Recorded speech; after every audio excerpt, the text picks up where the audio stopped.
Dry cleaning. നമ്മുടെ ഇന്നത്തെ ടോപ്പിക്കും main dry cleaning ആണ്. ഈ ഡ്രൈ ക്ലീനിങ്ങിന്റെ എന്താ സംഭവിക്കുന്നത്? ഡ്രൈ ക്ലീനിങ് എത്ര തരം സോൾവെന്റ് ഉണ്ട്? ആദ്യകാലങ്ങളിൽ ഉണ്ടായിരുന്ന സോൾവെന്റ് ആണ് MgO അഥവാ മിനറൽ ടർപ്പൻ ഓയിൽ. MG ഓയിൽ എന്ന് പറയുന്നത് അതിന് പലതരത്തിലുള്ള നിർവചനങ്ങളിലൂടെ വന്നിട്ടുണ്ടായിരുന്നു. ചിലവര് തിൻ തിന്നർ എന്ന് പറയും, MgOന്റെ അടുത്ത് തിൻ തിന്നർ എന്ന് പറയും.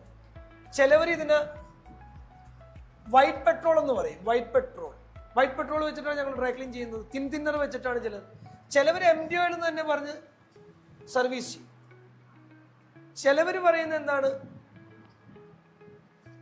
ഡ്രൈ ക്ലീനിങ് സോൾവെന്റ് ആണ് ഞങ്ങൾ ഉപയോഗിക്കണമെന്ന് പറയും. അതിനൊരു പ്രത്യേക പേരൊന്നുമില്ല, ഡ്രൈ ക്ലീനിങ് സോൾവെന്റ് ആണ്.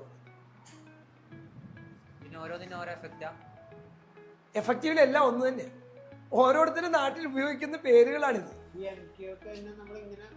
പല ആളുകൾ പല പേരിൽ പറയുന്നു, പലതരത്തിലുള്ള ഇതിന്റെ സ്മെല്ലുകൾ അവോയ്ഡ് ചെയ്ത് പല രീതിയിൽ വൈറ്റ് പെട്രോൾ എന്നും തിൻ തിന്നർന്നും പിന്നെ ചിലവര് പിന്നെ ഈ പറഞ്ഞ പോലെ ഡ്രൈ ക്ലീനിങ് സോൾവെന്റ് എന്നും അല്ലെന്നുണ്ടെങ്കിൽ പിന്നെ എന്താണ് പെട്രോളിയം വാഷ് എന്നൊക്കെ പറഞ്ഞിട്ട് കൊടുക്കുന്ന ഒരു ബേസ് ആണിത് MG ഓയിൽ.